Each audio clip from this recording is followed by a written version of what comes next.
Marine drive ৮০ kilometre. এটা একটা চমৎকার একটা ইভেন্ট ছিল।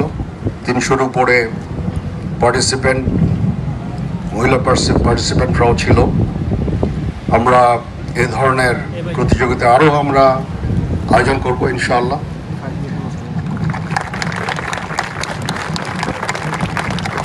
আমরা অত্যন্ত আনন্দিত যে আমাদের এই প্রতিযোগিতায় পার্টিকুলারলি আপনারা যারা সাইক্লিস্ট অংশগ্রহণ করেছেন। আমরা বাংলাদেশে চাই আমাদের ইয়াং জেনারেশন প্রতিনিয়ত এই ফিজিক্যাল অ্যাক্টিভিটিসে যেন জড়িত থাকে। এটা দেশ এবং জাতি গঠনে, সুস্থ একটা জাতি গঠনে একটা গুরুত্বপূর্ণ ভূমিকা পালন করবে।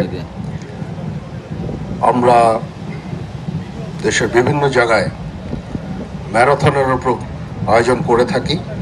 ঢাকা একটা ইন্টারন্যাশনাল ম্যারাথন হয়ে গেল, যেখানে 10,000-এর উপরে পার্টিসিপেন্ট ছিল।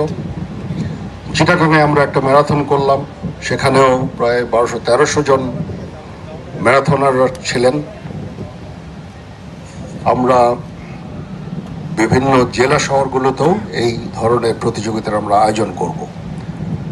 কক্সবাজারে এই সাইক্লিং এর জন্য এটা একটা সুন্দর একটা ফ্যাসিলিটি। এখানে মেরিন ড্রাইভের পাশে এই যে লম্বা রাস্তা, এটা এত ব্যস্তও থাকে না। সকালবেলা আপনারা শুরু করে এখন শেষ করেছেন, তো এখানে এই প্রতিযোগিতা অব্যাহত থাকবে ইনশাআল্লাহ।